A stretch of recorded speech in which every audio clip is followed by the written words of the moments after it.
quero convidar você a abrir a sua Bíblia em Apocalipse, no capítulo de número 1. E o Senhor Deus colocou no meu coração essa semana, pode deixar, irmão, aí, obrigado, de estar falando com vocês sobre as 7 igrejas de Apocalipse. E nós vamos ter então 8 mensagens sobre as igrejas de Apocalipse. Puxa, pastor, mas como 8 se são 7? Porque essa primeira mensagem de hoje é introdutória. Nós vamos ler Apocalipse 1, dos versículos 9 ao 20. E não precisa ficar com medo só porque você abriu o Apocalipse, não vai explodir nada. Eu tinha uma moça na igreja que falou: pastor, eu abro o Apocalipse, eu tenho medo. Não fica com medo. Não precisa ficar com medo, tá bom? Amém?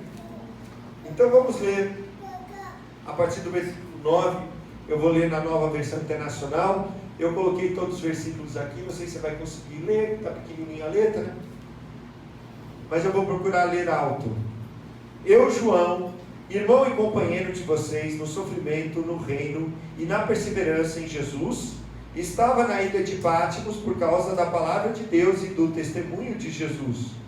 No dia do Senhor achei-me no Espírito e ouvi por trás de mim uma voz forte, como de trombeta, que dizia: escreva num livro que você vê e envie a essas 7 igrejas: Éfeso, Esmirna, Pérgamo, Tiatira, Sardes, Filadélfia e Laodiceia. Diga comigo: Éfeso, Esmirna, Pérgamo, Tiatira, Sardes, Filadélfia e Laodiceia.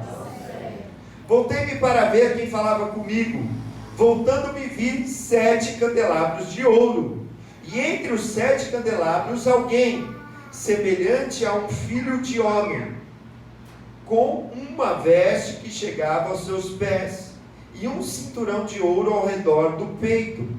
Sua cabeça e seus cabelos eram brancos como a lã, tão brancos quanto a neve, e seus olhos eram como chama de fogo. Seus pés eram como bronze numa fornalha ardente, e sua voz como o som de muitas águas. Tinha em sua mão direita 7 estrelas, e da sua boca saiu uma espada afiada de 2 gumes. Sua face era como do sol quando brilha em todo o seu fulgor. Quando ouvi, caí aos seus pés como morto. Então ele colocou sua mão direita sobre mim e disse: não tenha medo, eu sou o primeiro e o último, sou aquele que vive. Estive morto, mas agora estou vivo, para todo sempre, e tenho as chaves da morte e do Hades. Escreva, pois, as coisas que você viu, tanto as presentes como as que acontecerão. Este é o mistério das 7 estrelas que você viu em minha mão direita e dos 7 candelabros. As 7 estrelas são os anjos das 7 igrejas, e os 7 candelabros são as 7 igrejas. Se você quiser fechar os seus olhos, vamos orar. Pai, nessa noite nós estamos aqui para te adorar. Nós queremos te adorar agora, ouvindo a tua palavra. Bem-aventurado é o homem que medita na tua palavra de dia e de noite. Por isso, Senhor, que essa palavra não termine aqui, mas que nós possamos continuar refletindo, meditando, lendo e colocando a tua palavra no nosso coração, para que ela seja luz para os nossos pés, ilumine os nossos caminhos, porque o Senhor disse que aqueles que se esforçam, que usam da força, entram no teu reino e passam pela porta estreita e pelo caminho apertado que conduz à salvação. Senhor, sabemos que o Senhor está às portas para voltar e que o Senhor vem buscar a tua igreja. Nós somos a tua igreja, portanto nós te pedimos, envia do teu Santo Espírito, para que nós tenhamos ouvidos e possamos ouvir aquilo que o Senhor quer falar conosco. Abre os nossos olhos, os nossos ouvidos e o nosso coração, para nós podermos nos convertermos e sermos salvos pela tua graça em Jesus Cristo. Amém, e amém, e amém. Graças a Deus. Graças a Deus. Quando a gente fala em Apocalipse, a gente pensa no fim do mundo. Vem à nossa memória, às vezes, aqueles filmes, Um Dia Depois de Amanhã, O Exterminador do Futuro, que tem o Dia do Julgamento, e muitos outros filmes, Armagedon, e outros filmes que mostram o fim do mundo, principalmente eles mostram quando vem um meteoro e vai destruir toda a Terra, né? É ou não é? Mas, na verdade, a palavra Apocalipse, meu irmão, significa revelação. Diga comigo, revelação. Revelação, diga comigo, revelação. Então, o livro de Apocalipse nada mais é do que um escrito que a Bíblia já tinha no Antigo Testamento. Um tipo de escrito literário apocalíptico, que você vai encontrar principalmente no livro de Daniel, que você vai encontrar no livro de Ezequiel, que você vai encontrar também no livro de Isaías, por exemplo, que chama-se o pequeno Apocalipse de Isaías, dos capítulos 24 a 27. E para que serve esse gênero literário apocalíptico? O que é gênero literário? É uma forma de escrever diferente, amém? Como os Salmos é diferente, amém? Existe uma forma de escrever que é a forma apocalíptica, que está não só em Apocalipse, em outras partes da Bíblia. E para que serve? E por que eu estou te falando isso? Porque é importante. Não estou te dando uma informação só para conhecimento. Mas quando Deus fala na forma do Apocalipse, geralmente é quando o povo não tem saída. Quando o povo está sendo perseguido. Quando o povo não vê uma esperança no tempo de agora, porque ele está sendo perseguido por pessoas, por um governo, por um império, por um reino mais forte. E aí ele não vê esperança no agora. E aí então Deus dá um conforto eterno. Amém? Quando a gente fala de Apocalipse, Deus está nos mostrando algo eterno. Ele está mostrando algo que está acima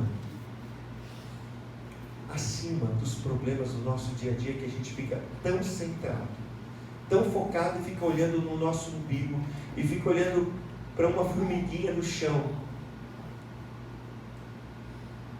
Não. Como o apóstolo João, dizem os estudiosos que o apóstolo João escreveu, para os estudiosos tradicionais foi o apóstolo João que escreveu. E ele, provavelmente, no império de Domiciano, ele foi o imperador romano, ele foi capturado e levado preso para essa ilha de Patmos, que era uma ilha que colocavam as pessoas que estavam indo contra o império romano na época. E aí então dizem os estudiosos que ele escreveu do ano 93 a 95 essa carta de Apocalipse, esse livro de Apocalipse, que chama de livro. E ele estava escrevendo para uma igreja que estava passando por poucas e boas. E por isso eu quero... Pode passar, meu irmão. Então, João estava na ilha de Patmos. Ele é o último dos apóstolos do Senhor Jesus que está vivo. Todos os outros morreram, foram perseguidos e mortos. Diz a tradição, não está na Bíblia, que tentaram matar ele colocando ele no óleo quente. Mas aí ele ficou lá e até tomou banho e se lavou com óleo quente, e saiu daquele óleo quente, porque ele falou assim, ó, o óleo que tem aqui dentro é mais quente do que esse óleo que está ali. E aí as pessoas se converteram, então eles viram que não podia matar o apóstolo João, enviaram para a ilha de Patmos, contra a tradição, não está na Bíblia, bem? E aí então, ele está ali, nessa ilha, não sabemos quantos anos ele ficou, mas como diz no versículo 9, eu, João, irmão e companheiro, na perseverança em Jesus, outras versões diz, na tribulação de Jesus, no reino, e na perseverança de Jesus, estava na ilha de Patmos por causa da palavra de Deus e do testemunho de Jesus. Então, a primeira coisa que a gente tem que entender é que quando Deus fala de Apocalipse para nós, meu irmão, minha irmã, é uma palavra de conforto em meio ao que a gente olha e a gente fala assim, não tem solução. Ele estava sendo perseguido por causa de Jesus, por causa do testemunho de Jesus. Porque uma coisa é você, nos nossos dias, hoje no nosso país, todo mundo quer Jesus, a maioria das pessoas quer Jesus. É difícil a gente encontrar uma pessoa que não quer Jesus, sim ou não? Sim. É difícil. Mas todos querem Jesus como Salvador. Todos querem ir para o céu, né? Mas não querem como Senhor. E aí, mas a Bíblia diz, se nós confessarmos Ele com a boca que Ele é Senhor, será salvo. Em nenhum momento diz, se confessar a boca que Ele é Salvador. Se confessar que Ele é... E o que é Senhor? Senhor naquele tempo era César. Amém? A palavra no grego é Curios, que era a palavra usada para o Senhor, o César, o Kaiser. Era o imperador romano. E aí então havia um culto obrigatório ao imperador romano, que você tinha que prestar, que tinha na cidade, você tinha que ir no lugar, você tinha que prestar aquele culto, você tinha que fazer orações para o imperador, você tinha que agradecer a ele por causa do Império Romano, que fluía e que se expandia, e por causa dele eles tinham riquezas e tudo mais. E você tinha que fazer essa oração para o imperador. Amém? Você tinha um local para fazer isso, e você também tinha as pessoas, você era obrigado a participar de certas cerimônias. E aí os cristãos e os judeus eram contra isso.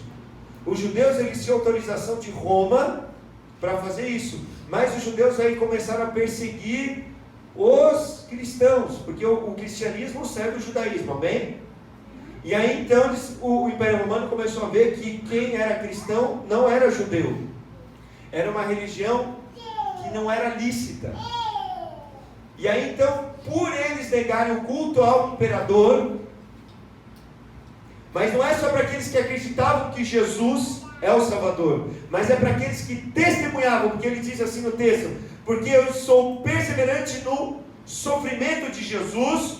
Por quê? Por causa da palavra de Deus e do testemunho de Jesus, porque o Espírito Santo vem sobre nós para nós sermos o quê? Testemunhas. O poder do Espírito Santo vem sobre nós para quê? Para ser testemunha. E não é fácil eu e você sermos testemunhas nesse mundo. Vão nos perseguir, vão querer o mal, porque Jesus falou assim, se eu que sou o Senhor, me chamaram de Beelzebul, que é príncipe dos demônios, quanto mais vocês vão perseguir. Mas ele disse em Mateus 5, por isso que eu e você temos que conhecer a palavra de Deus e dar glória a Deus. Bem-aventurados sois vós quando vos perseguirem, vos injuriarem, por causa do meu nome. Assim fizeram com os profetas, e assim estão fazendo com vocês. John Wesley, aquele que fundou o movimento metodista, ele saía para pregar por todos os lugares. Ele andou 44 mil milhas a cavalo, pregando o evangelho.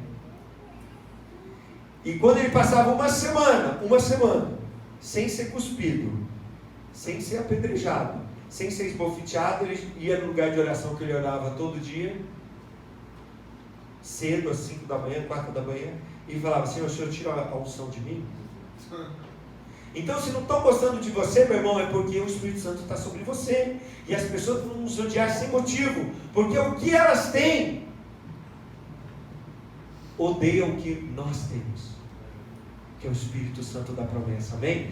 Que nós somos selados porque nós somos filhos e filhas de Deus, amém? E assim aconteceu com o apóstolo João. Ele está dizendo, sou melhor do que qualquer um. Eu estou falando, eu sou o irmão de vocês, companheiro da sua tribulação, da sua perseverança, do seu testemunho, porque aqueles que conservavam o nome de Jesus na hora de prestar culto a César, por mais que eles iam pagar com a vida, eles sabiam que iam pagar com a vida, eles não prestavam culto a César. Amém?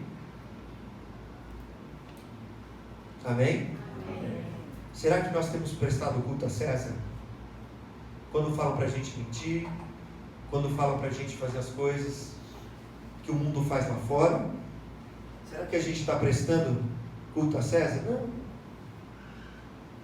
Ou quando a gente entra na internet e acessa o que não é para acessar, ou quando todo mundo, mas todo mundo bebe. eu estou aqui para dizer não o que você precisa ouvir, não o que você quer ouvir, mas o que você precisa ouvir, amém? Amém, meu irmão? Amém? É mais difícil falar a verdade que a mentira. A mentira atrai a muitos. Nos últimos dias a Bíblia diz que seguiriam-se os falsos profetas e eles iriam pregar doutrinas de demônios. Iam trair a muitos. E Jesus disse, eles vão enganar muitos. Então é mais fácil a gente seguir a mentira do que a verdade. Mas eu estou aqui para dizer para você, meu irmão, e quando eu digo para você, eu digo para mim também, que nós não podemos prestar culto a César. Porque senão a gente não guarda o testemunho de Jesus. Nós temos que viver o Evangelho. Nós temos que perseverar nisso. Você não foi feito para ver a coisa errada na internet. Você não foi feito para colocar álcool na sua boca. Porque você é sacerdote rei. E se você ver lá em Levítico 10, o que aconteceu com Nadab e Abiú, quando entraram na presença de Deus, mamados. O que aconteceu com eles? Morreram. Amém? Então, meu irmão, eu e você somos metodista e metodista. Eu sinto te dizer, metodista ele é abstêmio do álcool. É só de vez em quando, é só um copinho. Vai com só um copinho para você ver para onde você vai. Vai indo, vai indo. Ninguém fica no copinho. Amém? Amém, meu irmão? Eu não estou falando aqui para recriminar alguém. Amém? Estou falando aqui porque eu quero o melhor meu e seu. Amém? Então, meu irmão, ele era testemunha de Jesus e por isso nós vamos sofrer nesse mundo por causa disso. Mas ele está dizendo assim, eu sou companheiro de vocês, eu sou irmão de vocês, e aí por causa do testemunho de Jesus, no dia do Senhor, que é o domingo, amém? Que a igreja se reúne no domingo, e hoje nós temos que implorar para as pessoas virem adorar a Deus no domingo. Alguém tem que implorar para você ir trabalhar? Será que eu estou prestando culto a César? Ou a Deus? No domingo tem que implorar para vir. De segunda a sexta você vai trabalhar. Por que você vai trabalhar? Mas no domingo, no dia do Senhor, ele se achou aonde? No Espírito. E é isso que a igreja, se a gente começa a sair do caminho de Deus, a gente começa a se afastar do Espírito Santo. A gente pode entristecer o Espírito Santo porque ele é uma pessoa. As pessoas pularam o carnaval 2 semanas. Eu posso comprovar isso porque no domingo passado eu saí daqui. Foi domingo passado? Domingo passado ainda foi do carnaval? E vi o pessoal saindo de uma festa ali do Botafogo. Não sei, eles estavam de roupa de abadá. Enfim, eles pularam 2 semanas. A gente preparou 3 dias, falando só do Espírito Santo. E onde que estava a igreja? Então eu quero dizer para você, meu irmão, é hora da gente abrir os olhos. Por quê? Porque ele se encontrou aonde? Diz no versículo 10, no dia do Senhor achei-me no Espírito. Alguns tradutores traduzem arrebatado no Espírito. Eu tive a oportunidade de usar esse texto que você está lendo, do 9 ao 20, e eu tive que traduzir ele direto do grego para o português, e também tive que comparar com o texto do grego do Antigo Testamento, da Septuaginta de Daniel 9, de Daniel 7, Daniel 10, e tive que fazer um trabalho na faculdade, e traduzir também o hebraico, e tive que traduzir o texto. E aí a tradução que eu coloquei lá, quando eu apresentei, que João foi possuído no Espírito. Assim como a Bíblia diz que quando Samuel ungiu Davi, a melhor tradução é que o Espírito Santo possuiu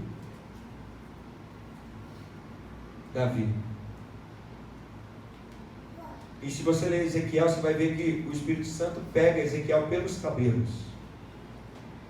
Amém? Então aqueles que têm intimidade maior com o Senhor, o Espírito Santo vai pegar momentos, como pegou Jesus quando ele foi batizado. A Bíblia diz que o Espírito Santo o expeliu para o deserto. A palavra usada ali para expelir é equibalo, que é a mesma palavra para expulsar demônios.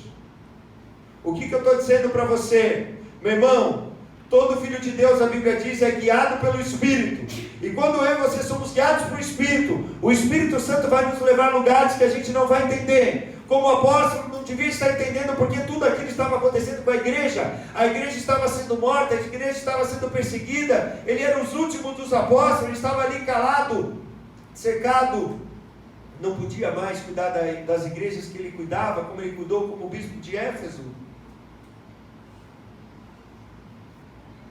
Mas, meu irmão, quando a gente está no Espírito, olha o que aconteceu. E ouvi por trás de mim uma voz forte, como de trombeta, que dizia, que é a voz de Jesus. Quando a Bíblia diz uma voz forte, ela está tentando mostrar para você, para mim e para você, uma grande autoridade. Então, no meio do caos, que a gente sabe que o mundo jaz no maligno, e que o mundo está entrando dentro da igreja, e que as pessoas agora só querem Jesus para salvar, para fazer as coisas para elas, mas não o aceitam como Senhor. E eu sinto te dizer, se não colocar Jesus como Senhor, você não e nós não vamos ser salvos. Vai ficar aqui. Uma igreja que não é igreja, que é desigrejada, também não vai ser salva, porque Jesus veio buscar a igreja e não desigrejados, porque não guardou o testemunho, porque não guardou, meu irmão, a perseverança, que todos nós temos que guardar. Todos nós vamos ser perseguidos dentro e fora da igreja. Quantas vezes eu não fui perseguido aqui pela própria igreja? E quando eu digo a própria igreja, estou falando daqueles que estão acima. E não é por isso que eu desisti. Amém? A gente passa por altos e baixos, é normal, porque nós somos humanos. Amém, meus irmãos? Mas o que eu quero dizer para você nessa noite é que João está dizendo para nós: eu sou companheiro seu. E agora Deus vai dar uma palavra de consolo para nós. Amém? Passa, por favor. E para quem que ele está trazendo? No dia do Senhor eu ouvi uma grande voz, e aí que dizia: escreve num livro o que você vê e envie para estas 7 igrejas. Meu irmão, Deus quer falar comigo, com você. Às vezes a gente acha que Jesus está muito longe, tão longe, mas é porque a gente não dá tempo. Porque eu aprendi uma coisa na igreja: quando a gente ajoelha, a gente fala com Deus. Amém? Mas quando a gente abre a Bíblia, Deus fala conosco. A gente não tem tempo para abrir a Bíblia e ler todo dia. Mas aqui o próprio Jesus tem uma mensagem específica para cada uma das igrejas. E ele vai dizendo, quando você vai lendo cada carta que ele fala para cada igreja, ele está dizendo também, meu irmão, minha irmã, mas também aquele que ouvir. Porque a carta é para a igreja, e é específico, você vai vendo que é algo que tem em cada igreja, tanto geograficamente ele vai falando, porque ele conhece, como também daquilo que está acontecendo dentro da igreja. Mas aí, aquele que crê, ele fala assim, mas daí é individual de cada um. Aquele que crê vai receber todas as coisas que ele coloca, que ele vai pondo em cada carta para cada igreja. Amém?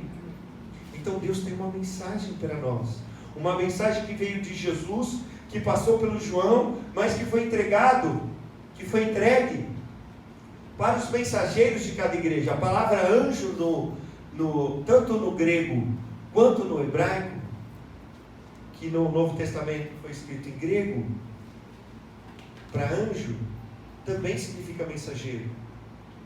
Jesus está mandando, olha, leia comigo. Escreva num livro que você vê e envie para 7 igrejas.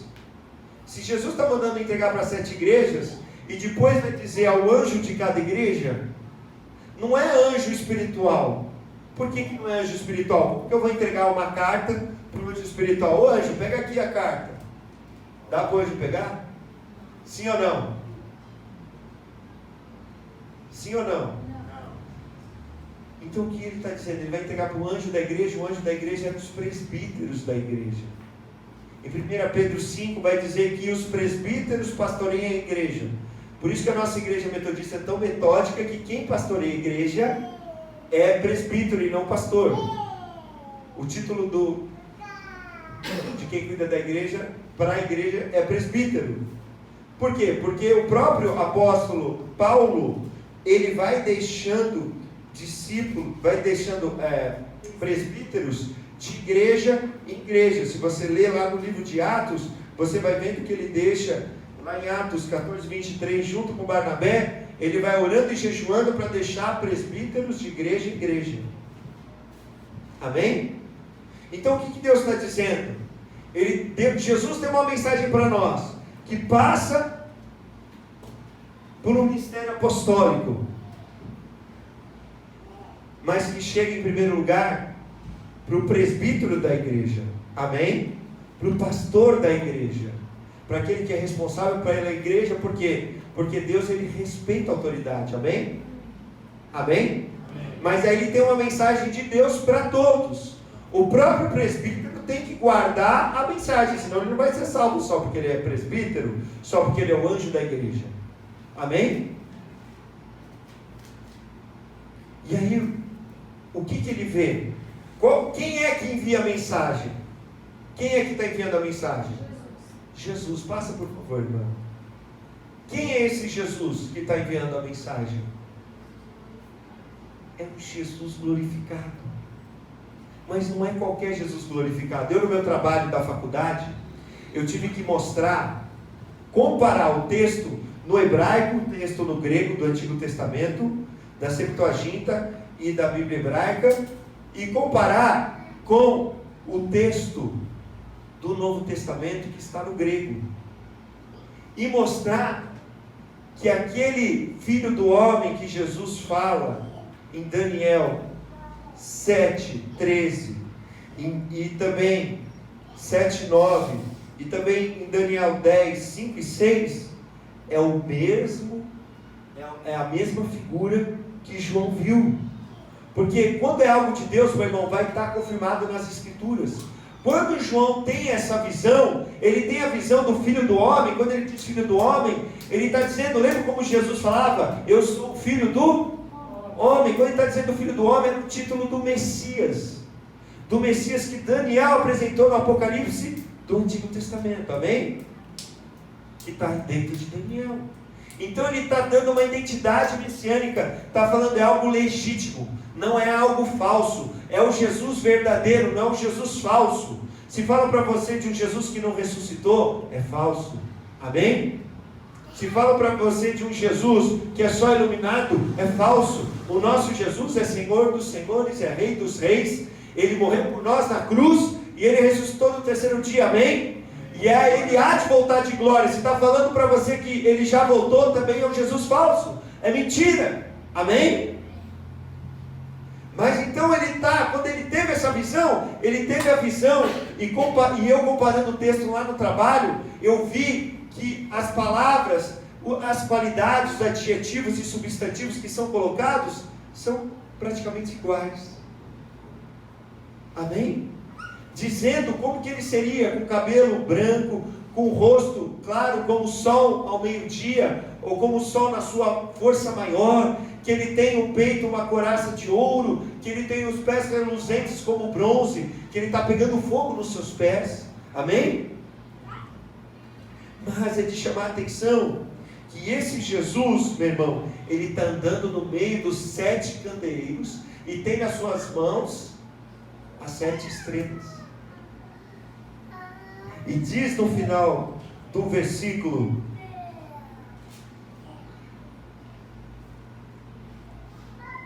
e no começo do 16, vamos ler: tinha em sua mão direita 7 estrelas, e da sua boca saiu uma espada afiada de 2 gumes. Sua face era como o sol quando brilha em todo o seu fulgor. Quando vi, caí prostrado aos seus pés como morto. Então colocou sua mão direita em mim e disse: não tenha medo, eu sou o primeiro e o último. Sou aquele que vive, estive morto, mas agora estou vivo para todo sempre, e tenho as chaves da morte e do Hades.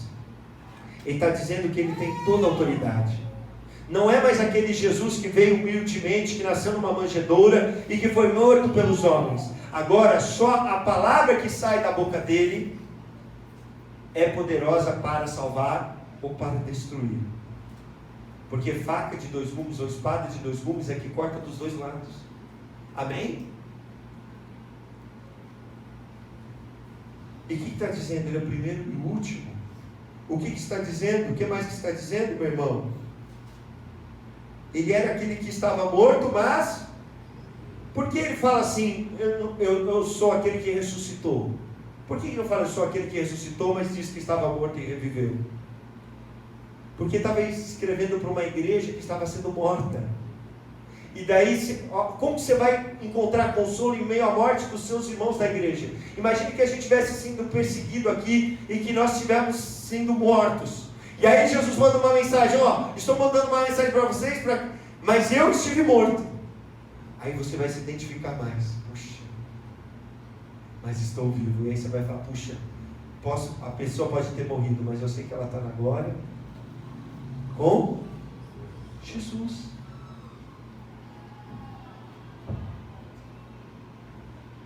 E diz assim, estou vivo agora para todo sempre, mas no texto diz de eternidade em eternidade. Ele está vivo. E o que ele tem nas suas mãos? Ele tem as chaves da morte e do Hades. A gente tem que entender que no Antigo Testamento e no começo do Novo, eles não tinham um pensamento que nem nós temos do céu e do inferno. Presta atenção que eu vou te ensinar algo agora. Eles pensavam que quando a gente morria, você ia para o Sheol. A nova versão internacional ela coloca Sheol. A Almeida geralmente vai colocar inferno. Mas Sheol era o mundo dos mortos. Tanto os bons quanto os maus iam para o Sheol. Lembra quando Jesus fala daquela parábola do rico e de Lázaro? Lázaro, os dois estão no mesmo lugar. Tem um buraco que separa, tem um abismo que separa um ao outro, mas os dois estão embaixo, estão no mundo dos mortos. Porque é assim que eles pensavam que era a vida depois da morte, amém? Amém?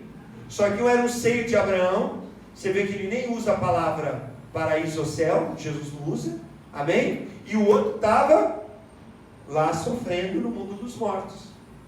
Então quando Jesus está dizendo assim que ele tem a chave da morte e tem a chave de todos que morreram, ele não está dizendo do inferno aqui, porque muitas das traduções dizem inferno. Ele está dizendo não, do mundo dos mortos quem cuida sou eu. Não é o diabo que cuida do inferno.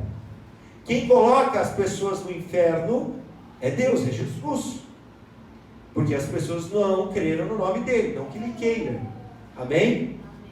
Mas ele é justo, amém? Mas ele também é aquele que coloca no céu. Então ele está dizendo para eles, olha, não se preocupe com o mundo dos mortos, porque eu tenho a chave aqui. Ele está dando uma mensagem de consolo para aqueles que estão sendo mortos. Eles estavam sendo mortos. Amém?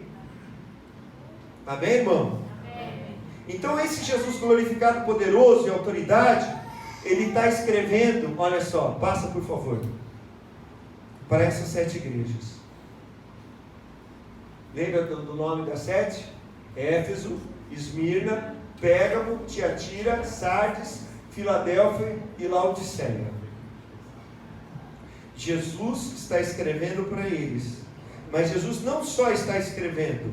Veja no final do versículo 20. Ele diz assim: as 7 estrelas são os 7 anjos da igreja. E os 7 candelabros são as 7 igrejas. O que ele está dizendo? Ele está no meio da igreja. Porque onde ele diz assim, onde tiverem 2 ou mais reunidos no meu nome, por que ele está no meio da igreja? Porque ele está olhando e sondando os nossos corações. Se você vê em cada carta, as 7 igrejas diz assim, eu conheço as suas obras. Eu conheço o que você faz e a intenção por trás. Não só o que você está fazendo, mas eu conheço também a intenção. E eu estou aqui por quê? Porque eu me preocupo com você. Porque às vezes a gente tem uma aparência da igreja primitiva perfeita. A igreja de Atos perfeita. Mas aqui já se passaram quantos anos? 65 anos. Já acabou, a geração da Bíblia são 40 anos. E agora é uma nova geração que está começando a igreja. E aí, são outros, já começa, né? Muda os costumes, não mudou bastante do costume da geração passada para essa de agora? Sim ou não? Antigamente, só falava em línguas igreja pentecostal. Hoje até as tradicionais falam. Sim ou não? Antigamente só o pastor que orava pelas pessoas serem curadas. Agora a gente tem cursos. E eu participei. E aqui tem as testemunhas. As irmãs participaram. São Antônio participou. Todo mundo saía para orar na rua pelas pessoas. E voltavam contando testemunho de joelho voltar no lugar. De pessoa não usar mais muleta. Pessoas normais, como eu e você, que saímos na rua para orar, para pregar o Evangelho. Mas até então, quem que orava só pelos doentes? Só os pastores. Então você vê como as coisas mudam de uma geração para outra. Mas Jesus está olhando para a sua igreja. Preste atenção, é escrito para a igreja. Ele falou para João, escreve. Para quem? Para a igreja. É uma mensagem para mim e para você, porque o pessoal não vai entender, vai achar que é loucura Apocalipse. Mas é uma mensagem que está dizendo, no fim das contas, meu irmão, a gente ganha. Nosso time perde, não perde? Tem time que está mal, tem time que está pior ainda, tem time que já caiu.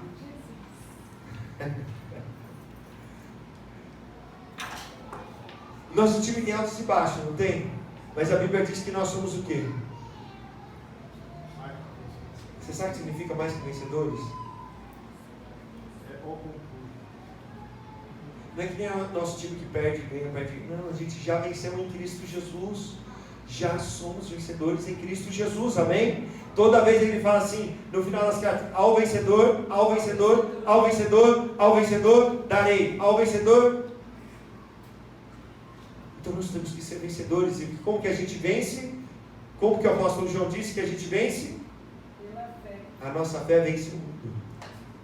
Então a gente tem que manter viva essa fé. Por isso, meu irmão, minha irmã, Jesus está andando no meio da igreja e Jesus tem na mão aquele que está na frente da igreja. Está na mão dele. Se é bom, se é ruim, já não sei. Agora, que está na mão dele, está na mão dele. Está sobre autoridade. A mão significa poder, mas também significa autoridade. Amém? Então está sobre a autorização dele. E o que ele vai dizer? E daí ele vai começar a dizer para cada igreja. E aí a gente vai ver nas próximas semanas cada mensagem de Jesus para cada igreja. Alguns estudiosos dizem que cada igreja é um momento da história da igreja. E que agora nós estamos vivendo o tempo da última igreja, que é a igreja morna, que é a igreja de Laodiceia. Alguns estudiosos dizem isso. Mas eu acredito que nós podemos ter, que nós podemos ter no mesmo tempo da história, todas essas igrejas acontecendo em cada igreja individual, porque Jesus está falando aqui para cada igreja individual, com cada particularidade. E por que ele está falando com a igreja? Porque não eram todos que estavam sendo salvos. E olha que eles estavam sendo perseguidos por causa do nome de Jesus. Mas mesmo assim, não basta. Esse ano foi a maior perseguição de Jesus. Então, meu irmão, é tempo de eu e você olharmos para as Sagradas Escrituras. É tempo da gente se voltar para o Senhor de todo o coração. É tempo da gente colocar as coisas de Deus em primeiro lugar, no nosso coração. E a gente olhar para si mesmo. Em nome de Jesus. Amém? Porque Deus está nos revelando. Apocalipse é revelação. Vamos orar?